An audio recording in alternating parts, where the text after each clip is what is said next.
Anos de organização de nossa igreja. Ontem ele já falou ao grupo e foi muito proveitoso para todos nós, tenho certeza. Agora convido mais uma vez Davi para que venha e nos ensine com a palavra do Senhor.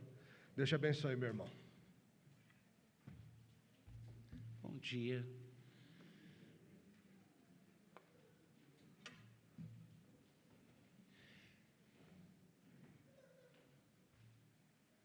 Às vezes tem certas semelhanças que os outros percebem e a gente não. Eu tenho certeza que não tem nada a ver.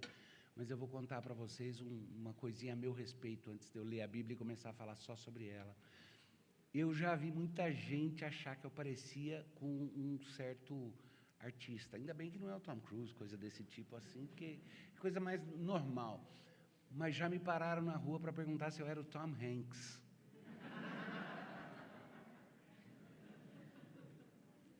Aliás, recentemente, na cidade de Filadélfia, e alguns que são próximos me conhecem, sabem que eu tive um perrengue de saúde lá, meio puxado, há menos de um ano atrás, e quase que fui promovido mais rápido. E depois, recuperando, quando eu comecei a poder dar umas saídas e tudo, eu fui com minha esposa Adriana e meus 2 filhos, Daniel e Rafael, que alguns aqui conhecem. Fomos dar uma visitada no Museu de Arte de Filadélfia. E na escadaria do Museu de Arte, Daniel, Rafael e a Adriana resolveram que iam descer a escadaria, aquela escadaria famosa que o Rock, no filme dele, aparecia subindo e descendo. Os velhos aqui lembram, né, do filme do Rock. E eles resolveram descer aquela escadaria e subir de volta. Eu não aguentava, né? A barriga estava aberta daqui até aqui, cheio de grampo e tudo. Eu fiquei paradinho lá em cima da coluna, vendo eles descerem e subir. E eu vi um pai subindo, um senhor oriental, rosto bem bonito, bem jovem, com uma menininha linda de uns 4, 5 aninhos de idade, e o pai encorajando a menininha a subir aquela escada correndo, e quando eles chegaram no topo da escada, a menininha, o pai virou e falou, tá vendo, eu prometi para você, que se a gente subisse essa escada, se você fizesse o esforço, você ia poder ver o Tom Hanks aqui em cima. Mas dos vários filmes interessantes do Tom Hanks, tem um que, para mim, eu não consigo descolar da cabeça, com a passagem que eu quero expor para vocês hoje, que é aquele no qual ele é um apátria. Lembra aquele filme que ele fica perdido no aeroporto, ele não tem mais nação? Ele estava em trânsito e a nação dele se desfez e ele não tem mais passaporte válido. E às vezes eu já me senti assim na minha vida. Deveria ser o contrário, porque sendo filho de 2 pátrias, eu deveria me sentir confortável completamente nas duas, mas confesso que não sinto.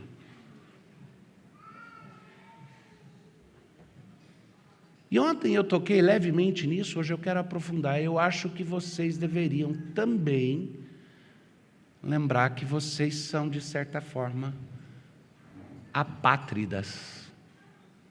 E alguns de vocês, crescendo no Brasil, devem lembrar quando a gente tinha pelo menos alguma noção, algum senso, ao mínimo emotivo, do que era fazer parte de uma pátria.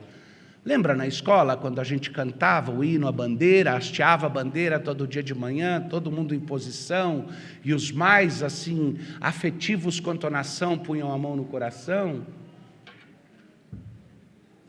Eu lembro também nos Estados Unidos, cada vez que eu ouvia, say, can you see, o hino americano, eu ficava arrepiado. Pensava, que bacana, que senso.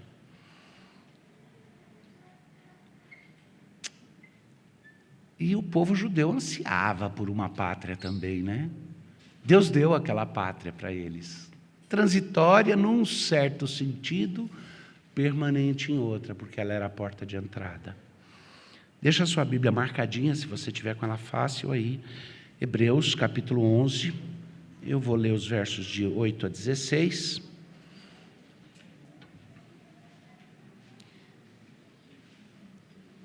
E eu queria que você hoje experimentasse no coração um senso claro do que significa e das implicações de viver como um povo que procura uma pátria. Ou seja, um povo que ainda entende que não tem uma pátria. Não a pátria, não aquela que é nossa.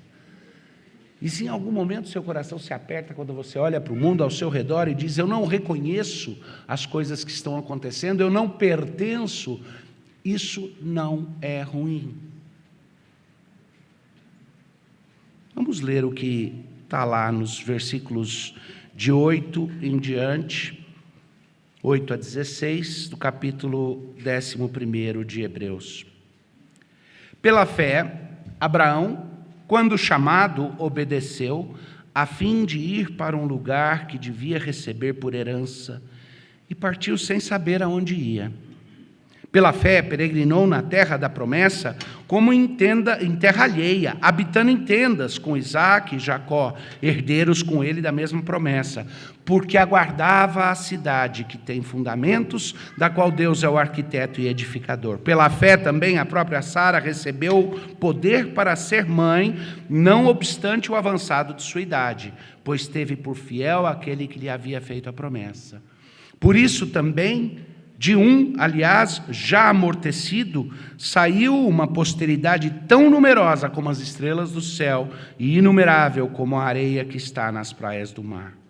Todos estes morreram na fé sem ter obtido as promessas, vendo-as, porém, de longe e saudando-as e confessando que eram estrangeiros e peregrinos sobre a terra. Porque os que falam desse modo manifestam estar procurando uma pátria.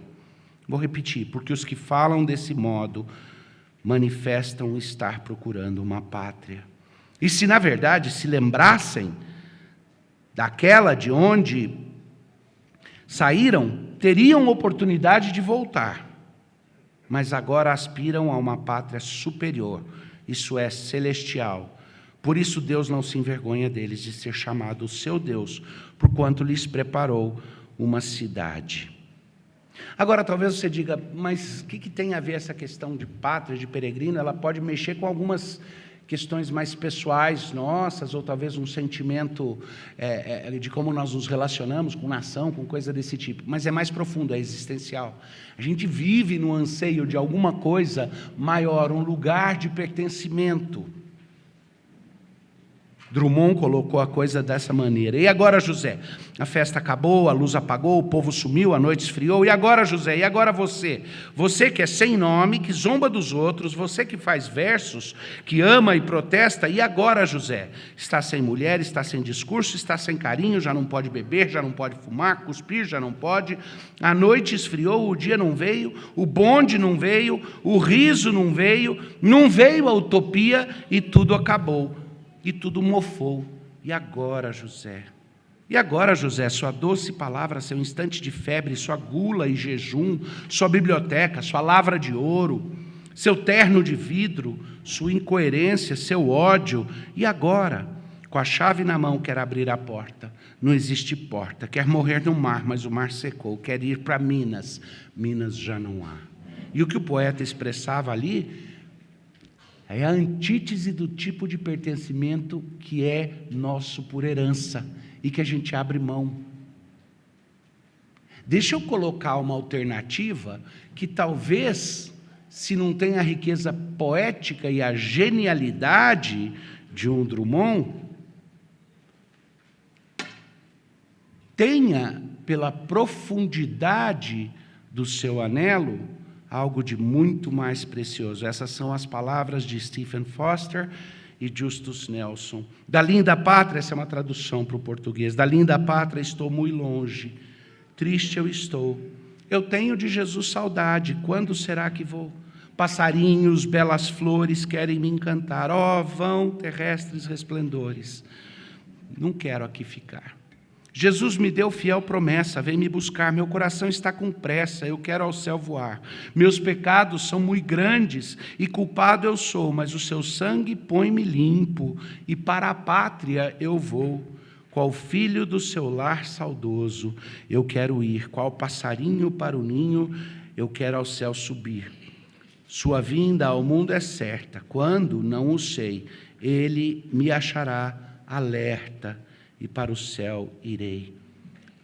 Esse anelo pelo céu deveria ser um fator motivador tão forte para a igreja. E é nesse momento em que vocês celebram, e nós celebramos com vocês, 10 anos de ministério, de pregação da palavra, eu tenho no meu coração comunicar a vocês o que significa viver hoje, pela fé, à sombra de uma nova cidade, na expectativa de uma nova cidade, uma cidade que tem fundamentos. Quantos de vocês recentemente olham para as questões ao seu redor e dizem, se os fundamentos forem destruídos, citando as Escrituras, quem ficará? E nós temos vivido num mundo onde os fundamentos são completamente erodidos, explodidos, implodidos e danificados. Mas é pela fé que nós vivemos desde já, à sombra da cidade que tem fundamentos, do qual Deus é o arquiteto e o edificador. O que isso significa? Eu creio que o autor de Hebreus, me permitam uma brincadeira completamente politicamente incorreta, talvez o único livro do Novo Testamento escrito por uma mulher, porque a gente não sabe quem é exatamente o autor do livro, mas tem uma coisa lá no finalzinho que é curiosa. Depois de 11 capítulos, diz, desculpa eu ter escrito para vocês assim de forma tão abreviada. 11 capítulos. Vai olhar Timóteo, vai olhar as epístolas de João, são curtinhas, né? 11 capítulos, escrevi de forma tão abreviada. Eu peço perdão às minhas irmãs. Aí. Eu não podia perder essa. Mas olhando para aquilo que o autor de Hebreus fala sobre Abraão, ele reflete a respeito de Abraão, mas ele está refletindo a respeito de Abraão já debaixo de uma compreensão plena da aliança, da nova aliança, já com o ponto de vantagem de ter visto a obra de Cristo completa ali na cruz, na ressurreição, já vendo mediante a igreja que é uma igreja peregrina. O que significa ser peregrino e forasteiro, mas saber que temos uma pátria? Como viver? Ontem o meu tema foi como, pois, viveremos. Hoje o tema é como que eu vivo a minha cidadania celeste desde já, incluindo por meio da minha cidadania terrena. Como viver como peregrino e forasteiro, mas não me entregar a um sentimento de alienação, a uma sensação de que sou apátrida aqui, nessa terra onde Deus me colocou, nesse momento da história no qual Deus me colocou. Vamos destrinchar um pouquinho algumas das coisas curiosas a respeito do texto, porque tem algo que é óbvio ali e tem algo que deveria ser muito óbvio se a nossa leitura fosse menos, por falta de um termo melhor, menos coberta de uma capa religiosa e uma leitura mais honesta do que o texto exatamente quer dizer. Tá?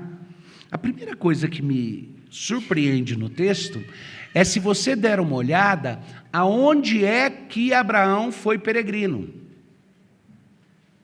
O texto fala em que lugar ele peregrinou. É fácil. Se você trabalha no corpo diplomático brasileiro e vai fazer parte da representação brasileira em Pequim, não pode mais chamar de Pequim, né? Beijing. Você está peregrinando numa terra nova, numa terra diferente, e eventualmente anseia por voltar aqui. Mas o texto começa falando que Abraão, pela fé, peregrinou na própria terra da promessa. Aonde é que ele foi peregrino? Ele foi peregrino na terra que seria dele. A terra que era objeto da promessa divina para ele é o lugar onde ele foi chamado a peregrinar. Aliás, o texto ainda é um pouco mais explícito. Ele fala que Abraão e os seus filhos, seus herdeiros, habitaram em tendas enquanto já estavam na terra que lhes pertencia por promessa. Eles não estavam habitando e peregrinando em terra estranha. Eles já estavam sendo chamados por Deus para viver como peregrino e forasteiro e habitar em tenda. A ideia de habitar em tenda dá uma ideia exatamente de algo bem temporário, né? Algo bem transitório, algo que você só faz por um tempo. É algo que não é permanente. Eles habitaram em tendas e eles viveram como peregrinos na terra da promessa. A fé deve fazer com que nós confiemos, a fé na promessa de Deus, na promessa que Ele faz para a sua igreja, deve nos levar a entender que nós somos peregrinos aqui, ainda que essa já seja a terra da promessa, ainda que o reino de Cristo já seja o reino, a pedra cortada não por mãos humanas, que cresce, cresce e eventualmente cobrirá toda a terra, ainda que novos céus e nova terra não signifique a promessa de um porvir só lá nos páramos etéreos, nos lugares diferentes. Essa terra que nós vivemos hoje vai ser redimida, novos céus e nova terra, e a glória do Senhor cobrindo toda a terra. E de Sião a lei de Deus sendo proclamada para todos os povos e todas as nações.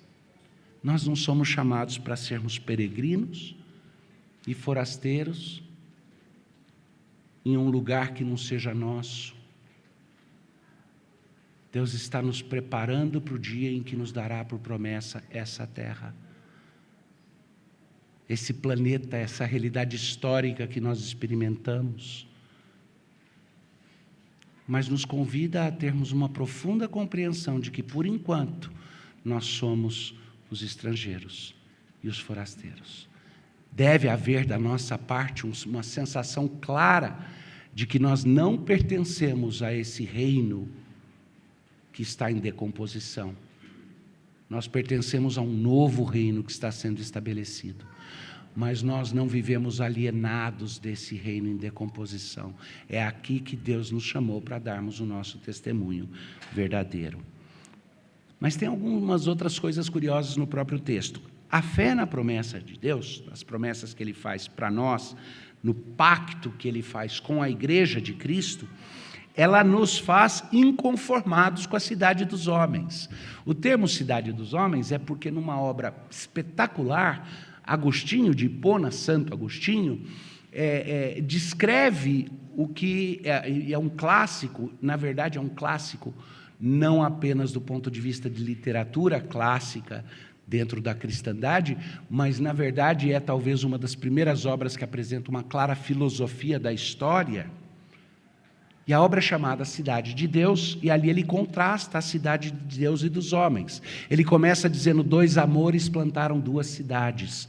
Uma, a cidade do amor a Deus, e, portanto, a cidade do amor ao próximo, e a outra, a cidade dos homens, a cidade marcada pelo egoísmo. E ele descreve essas 2 cidades, e o que ele diz é que a cidade de Deus surge no meio das cidades dos homens, e aos poucos vai tomando, crescendo como levedo, até que um dia cessa a cidade dos homens, e sobra somente a cidade de Deus, que ocupa o seu lugar. A fé na promessa de Deus, para nós como igreja, deveria nos fazer hoje inconformados com a cidade dos homens. E a Bíblia é muito clara sobre isso. Não vos conformeis com o presente século, antes a nossa mente precisa ser transformada. E ser inconformado também significa não ficar quieto, escondido num canto, mas interagir com a cidade dos homens e denunciar o que existe de errado na cidade dos homens à luz da cidade vindoura. Aliás, às vezes, essa denúncia não pode nem ser feita com base naquilo que a gente acha que todo mundo concorda. Assumir e presumir que os outros vão concordar com a nossa crítica, porque a cidade dos homens é guiada por princípios próprios, egoístas, de pseudo-autonomia, de rejeição de Deus. Mas a nossa denúncia, mesmo quando ela parecer cair em ouvidos mudos, não cai, porque a Bíblia diz que o que de Deus se pode conhecer é manifesto, por isso que todos são indesculpáveis quando rejeitam o Senhor. E se é manifesto, de um jeito ou de outro, esse mundo auto-enganado tem um senso da verdade, sabe que alguma coisa está fora da ordem. Como que era aquela música bem batucada, alguma coisa está fora da ordem, fora da nova ordem mundial, que profético, né? Tem 30 anos essa música. Esse mundo sabe, e quem pertence a ele abre um pouco os olhos, percebe que tem algo fora da ordem. Nós anunciamos a nova ordem verdadeira. Vamos olhar para o próprio texto e ver que indicações, de onde eu estou pegando isso, que ganchos existem dentro do texto para isso. É fácil. Vou mostrar que o próprio texto fala sobre ser inconformado com a cidade dos homens. Primeiro, a indicação ali de que Abraão, pela fé, aguardava uma cidade com fundamentos, com base, com alicerces, construída sobre uma realidade boa. De onde é que o autor de Hebreus, ou a autora, né, colocou essa ideia aí de fundamentos como parte do anseio por uma nova cidade? Uma nova cidade que não é construída sobre areia, mas sobre fundamentos. Os fundamentos que são descritos, que são os fundamentos das verdades de Deus reveladas, que são os fundamentos da obra completa de Cristo que nos transforma e nos dá uma nova visão do mundo. Abraão ansiava por uma cidade com fundamentos. E eu ouso dizer que, pelo próprio contexto de Hebreus, fica claro que até quando Abraão viu a terra da promessa, ainda que de longe, até quando Moisés viu com os olhos antes que pudesse entrar na terra da promessa, mas viu a terra da promessa, ainda ali, até mesmo quando Jerusalém foi construída na sua primeira versão, na sua primeira iteração,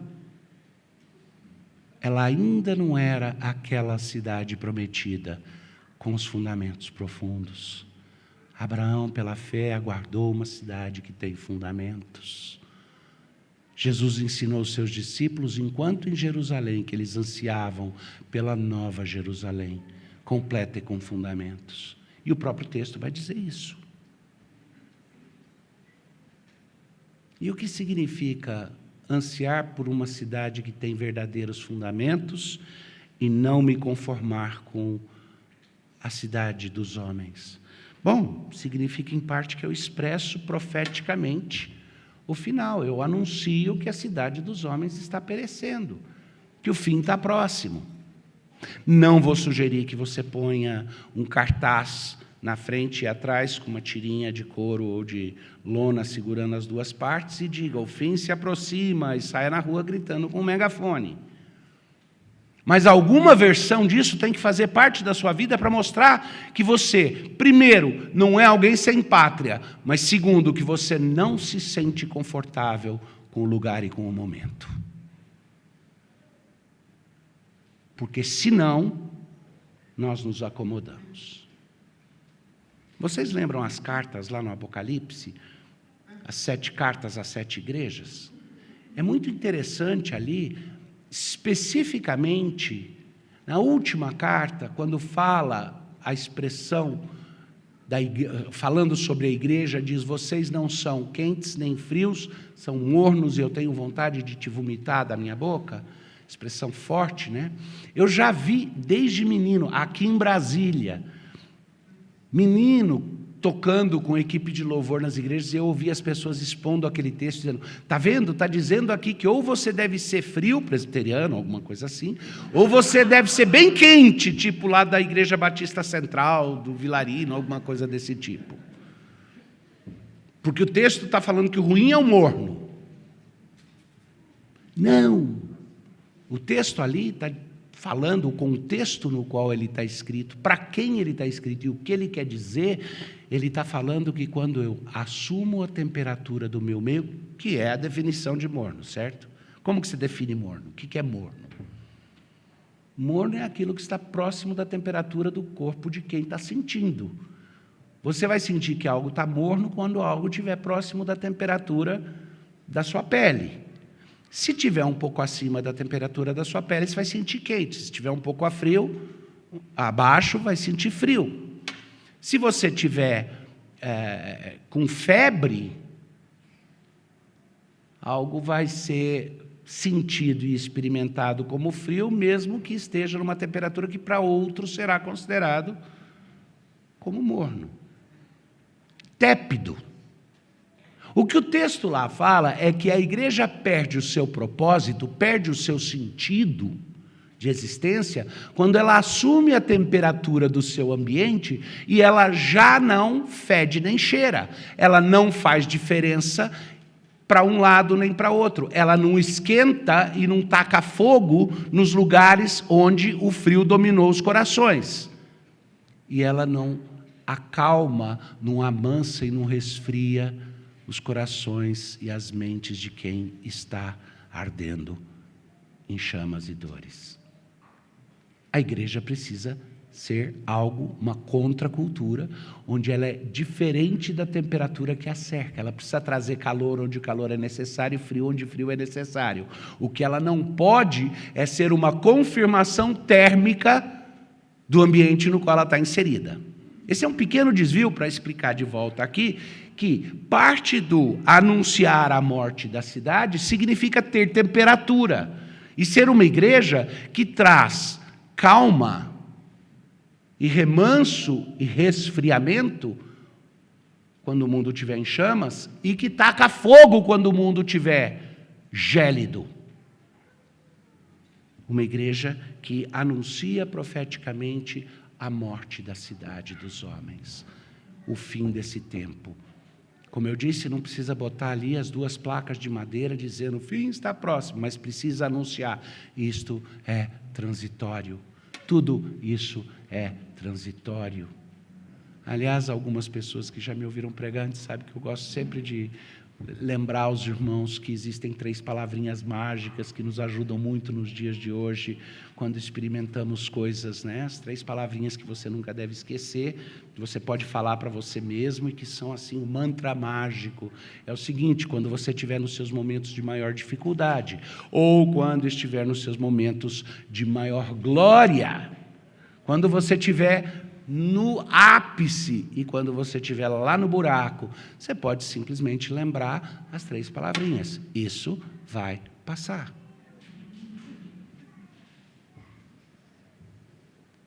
Nós precisamos anunciar para esse mundo que isso vai passar. E Abraão é tomado aqui como exemplo em Hebreus. Eu procuro não pegar muito texto da Bíblia e ficar pregando por exemplos, porque às vezes não é exatamente a mensagem do texto, mas nesse caso é exatamente isso que o autor de Hebreus está fazendo. Ele está pegando os exemplos da galeria da fé. E Abraão é citado aqui exatamente como alguém que, porque aguardava uma cidade com fundamentos, ele entendia a transitoriedade do momento que vivia e dos lugares onde estava. E ele via surgir uma posteridade. A crença dele na promessa, a fé dele é porque ele acreditava num futuro. Eu vou dizer, parte do nosso problema não é só que nós esquecemos que nós ansiamos por outra pátria. A gente esquece que essa outra pátria foi prometida. A gente amarra nosso destino com a vida aqui. E a vida aqui é transitória, nós sabemos disso. Até o incrédulo deveria saber disso, quanto mais nós. Que tudo isso está passando, mas se não houver da nossa parte esse anseio pela cidade que tem fundamentos, junto com a crença na promessa de que há para nós uma posteridade, de que nós não estamos vendo o nosso fim, mas o fim da presente ordem, que para nós o fim é só o começo de um tempo maravilhoso por vir. Mas a fé nessas promessas que Deus faz, o autor de Hebreus vai dizer aqui que ela provoca um outro sentimento muito forte em Abraão, uma outra parte de comportamento. A fé na promessa divina confirma a nossa esperança. É isso que eu quero dizer quando eu digo que a gente olha e acredita que haverá uma posteridade, que haverá um futuro. A crença de que há para nós um descanso, e o autor de Hebreus vai desenvolver isso um pouco antes, dizendo, ainda resta um sábado para o povo de Deus, um descanso, ainda resta para nós um sábado, é porque ainda resta para nós, por causa da obra de Cristo, a promessa de um momento, no qual o governo de Cristo estabelecido sobre toda a terra, vai preencher muito mais do que aquilo que nós podemos imaginar ou esperar. A fé na promessa de Deus deve confirmar nossa esperança. Nós não dependemos da cidade dos homens e nós precisamos ser despreendidos da cidade dos homens. Vou dar um exemplo para vocês do tipo de esperança que isso daí pode fazer, o jogo de troca de ideias que deve acontecer. Você pode olhar e pensar, poxa, estamos vivendo tempos tão difíceis, esse mundo sendo reestruturado, essa aparente crise civilizatória, que momentos estamos vivendo? É global, são coisas diferentes. Com certeza, durante esse tempo no qual a gente tinha menos compreensão do que essa pandemia significava, você teve momentos de imaginar. E você pode olhar para isso e dizer, poxa, Senhor, por que o Senhor me chamou para viver exatamente nesses tempos tão difíceis? Ou você pode virar e falar, Senhor, que privilégio que o Senhor me considerou digno de colocar em tempos como esses. Que o Senhor considerou que eu era digno de nascer e existir num momento tão confuso. Porque o Senhor podia tão bem ter me colocado num tempo no qual as coisas eram mais claras, a herança judaico-cristã era tão forte, podia ter nascido nos anos 50, podia ter nascido ali naquele tempo no qual havia uma esperança do progresso, nos salvar e tudo, mas o Senhor resolveu me fazer nascer no meio do conflito, em tempos como esse. Como Esther, vocês ouviram sobre ela bastante, né? Foi para um tempo como esse que Deus nos chamou. E Deus de eternidade escolheu que você iria viver hoje, aqui aonde você está, nesse tempo, e que a sua missão seria ser um peregrino e forasteiro, vivendo não em terra estranha, mas na terra que é parte da promessa para a igreja, mas vivendo já à luz da cidade que tem fundamentos, já na esperança de que o construtor e arquiteto da cidade celestial, na terra, porque lembra, a cidade celestial desce para a terra, né? Essa é a promessa bíblica. Mas essa aspiração pela cidade de Deus, que resulta da promessa, ela não deveria nos levar a uma atitude passiva com relação à cidade dos homens. Pelo contrário, deveria nos energizar para viver na cidade dos homens como cidadão da cidade por vir. Porque a cidade de Deus não surge contra a cidade dos homens, como se a cidade dos homens fosse um oponente. Sabe aquela ideia que as pessoas têm de Deus e o diabo combatendo entre si? É parte do pensamento popular, até é brasileiro, né? Lembra? Deus e o diabo na terra. Como se fosse um combate, isso chama maniqueísmo, uma filosofia antiga, bem e mal, lutando entre si. Não, você tem Deus. E você tem o diabo aqui que Deus usa para fazer o que ele precisar fazer. Ele permite que o diabo seja o seu inimigo porque ele tem um propósito maior, é por causa da gente. Mas Deus não abre mão do controle por um só instante. Não é só, como eu falei ontem, que ele traz a espada inimiga. Mas ele permitiu que a cidade dos homens fosse construída e tivesse seu aparente poder para que a glória dele fosse manifesta. E para que o amor dele pelo povo dele fosse manifesto. Para que ele pudesse resgatar o povo dele e manifestar a plenitude desse amor. Então nós somos chamados, desafiados para viver hoje, aqui, com o coração fixado na cidade celeste, mas os pés bem firmes no chão e no lugar que Deus me colocou. Porque Abraão, Isaac e Jacó não peregrinaram como quem diz, só porque vivo em tendas e tudo é transitório, eu não me importo com o que acontece ao meu redor. Mas cada pedacinho do lugar onde eles passavam, eles sabiam, eu zelo e eu cuido, porque eventualmente isso será meu. Você já pensou nisso? Você quer uma justificativa que não seja ecopagã, para você se preocupar com o ambiente? Meio ambiente sempre soa estranho para mim, por causa do uso duplo dos termos ali, né? Acho que é o ambiente no qual vivemos. Você quer uma justificativa para preocupação ecológica de um crente que não seja algum tipo de neopaganismo? É fácil. Eu preciso zelar, porque por mais que isso daqui esteja bagunçado e destruído, é nosso, eventualmente será o nosso lugar. E está certo que Deus vai precisar fazer uma recomposição completa e uma reconstrução. Mas por promessa isso é nosso e eu não quero que ninguém avacalhe com aquilo que nos foi prometido por herança.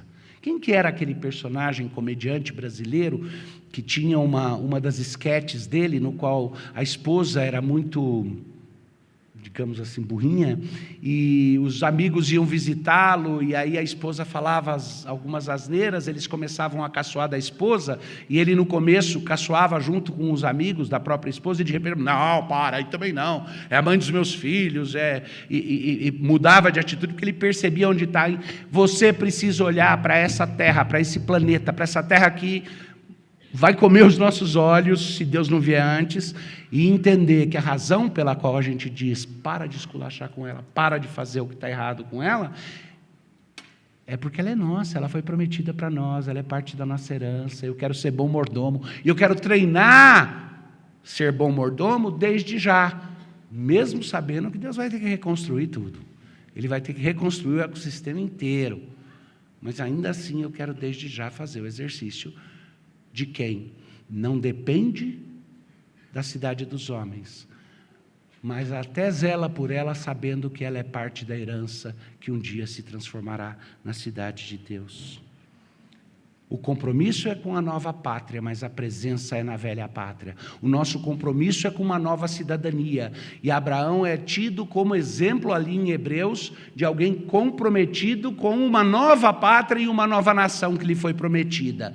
Mas ele viveu cada um dos seus dias entendendo que esse compromisso modificava o seu modo cotidiano de vida. E Deus nos chama exatamente a isso. O interessante é que, assim como Hebreus todinho vai argumentar que é no Messias Jesus Cristo que nós temos exatamente o ponto fulcro, o ponto de inversão, o ponto de alavanca no qual toda essa transformação acontece, o ponto de esperança. A cidade é construída por causa do reino do Filho, do amor de Deus. Mas o interessante é onde chega no finalzinho, o argumento que é usado depois do autor de Hebreus ter dado o exemplo de Abraão peregrinando na terra da promessa, vivendo em tendas no lugar onde seria dele eventualmente, sendo chamado para já viver à luz de uma nova cidadania, ainda que preso a um contexto de uma velha pátria e nação que já não lhe pertence e que ele mesmo denuncia como sem significado. Mas é por causa de Cristo e da certeza de que Cristo, ao nos conquistar, prepara para nós uma nova pátria, uma nova nação, e nos faz cidadãos dela. De que Ele é o Rei Jesus que nos chama a viver o seu reinado desde já, mesmo enquanto vivo como peregrino na cidade dos homens. Ele chega no finalzinho, no versículo 16, e ele diz uma coisa maravilhosa. Se você olhar para a sua Bíblia, ele vira e fala assim: por isso que nós não temos vergonha de Deus. Não diz isso aí? Poxa, meus irmãos, sejam crentes de Bereia, dá uma checada no texto para ver se eu não estou mentindo. Por isso Deus não se envergonha deles. Deus não se envergonha de nos chamar de povo. Por isso Deus não se envergonha deles de ser chamado o seu Deus, porquanto lhes preparou uma cidade. Sabe por que Deus não tem vergonha de você? Sabe por que Deus não tem vergonha de nos chamar de seu povo? Por que Ele não se envergonhou de Abraão? E olha que Abraão pisou na bola bastante. A gente tende a pensar, Deus não se envergonha de mim, por quê? Porque pelo menos eu sou honesto, porque de alguma forma eu estou tentando, porque pelo menos eu provei a minha humildade ao confiar em Cristo e não em mim mesmo. A gente põe na gente, né? E o autor de Hebreus aqui faz uma inversão muito legal, porque ele diz, Deus não se envergonha de ser chamado o seu Deus, porque Ele preparou uma cidade para eles. Porque Deus nos preparou uma cidade e está nos preparando para sermos cidadãos dessa cidade, Ele não tem razão para se envergonhar de nós. É quase que parecido com o comediante que eu citei agora há pouco e a esposa dele. Só que naquele caso, teria que dizer, ainda que ele tenha vergonha dela, chega uma hora que ele não está disposto a caçoar, porque afinal de contas é a mãe do filho dele, dos filhos dele e a esposa querida. Então, porque ele ama, ele não tem vergonha. Aqui é um pouco diferente. É assim, Deus não tem vergonha porque o plano dele todo, desde o começo, é que está preparando para ele um povo de propriedade exclusiva. E para esse povo ele preparou uma cidade. E por que Deus teria vergonha de um projeto dele mesmo? Projeto dele mesmo. Sabe, quando a gente escuta alguém falar, você é o projeto de Deus, essas coisas assim. Não, eu estou falando de algo muito mais profundo. Eu estou falando de algo que é essencial para a nossa concepção bíblica e teológica. É a certeza de que a redenção do homem em Cristo está alicerçada num ato do próprio Deus com o próprio Deus. De que antes da fundação do mundo, Deus pactuou com Ele mesmo, quando não existia mundo criado, Deus. Fizeram um pacto, um trato. É como se o Pai dissesse, farei para mim um povo, eles serão meu povo de propriedade exclusiva e eu serei deles o Deus. E isso está repetido na Bíblia. E é como se Jesus Cristo nessa hora, e aí não tem jeito, toda vez que eu falo eu preciso justificar, eu preciso usar um antropomorfismo aqui, porque eu não sei falar como não humano, e estamos falando de algo fora da experiência humana, mas é como se nessa hora Jesus Cristo em diálogo com Deus, Ele próprio Deus, ao ouvir o Pai dizendo, farei para mim um povo, eles serão meu povo de propriedade exclusiva e eu serei o seu Deus, Jesus Cristo talvez tenha dito, e minha parte então será ser aquele por quem eles são criados e redimidos, e o Espírito Santo disse, eu serei a fonte de vida então, e aquele que os une inseparavelmente com Cristo, para que a obra dele os torne glorificados diante do Pai pelo Filho. Esse pacto antecede tudo o resto. E esse pacto aparece de novo no capítulo 20 de Apocalipse. No final, quando Jesus diz, eis que faço todas as coisas novas. Ele diz assim, eis agora a habitação, o tabernáculo de Deus com o seu povo. Ele será o seu Deus, eles serão o seu povo. E Ele enxugará todas as lágrimas do seu olhar. É essa ideia de que nós vivemos hoje na certeza e confiança de que Deus não se envergonha de ser chamado o nosso Deus, porque Ele nos preparou uma cidade permanente, uma cidade eterna. Eu tenho certeza, e eu já ouvi muitos colegas dizendo que eles, às vezes, ficam um pouco encabulados ou temem enfatizar demais só a esperança futura, porque não gostariam que isso causasse uma alienação quanto às nossas responsabilidades hoje. Eu creio que é o contrário. Eu creio que a ciência de que eu sou forasteiro, sim, só provoca em mim mais vontade de viver desde já à luz daquela nova cidade. Confiado que Deus não se envergonha de ser chamado meu Deus e de ter a mim e a você como povo dele, porque Ele preparou para nós essa nova pátria. Aí sim faz todo sentido. Da linda pátria estou bem longe, eu tenho de Jesus saudades.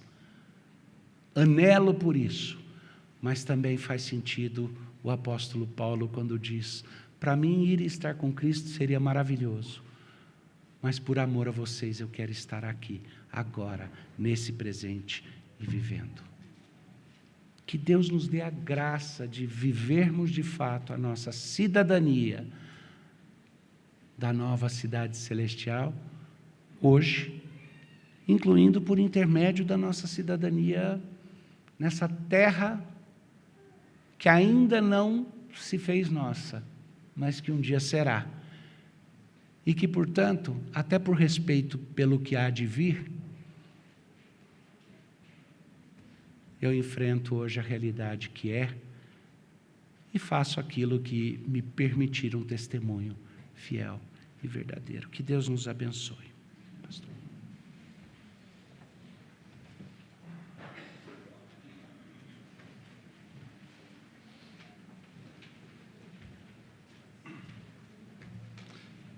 Vamos cantar em resposta à mensagem. Convido todos a se porem de pé em preparação para a Santa Ceia do Senhor. Convido também nossos oficiais à frente.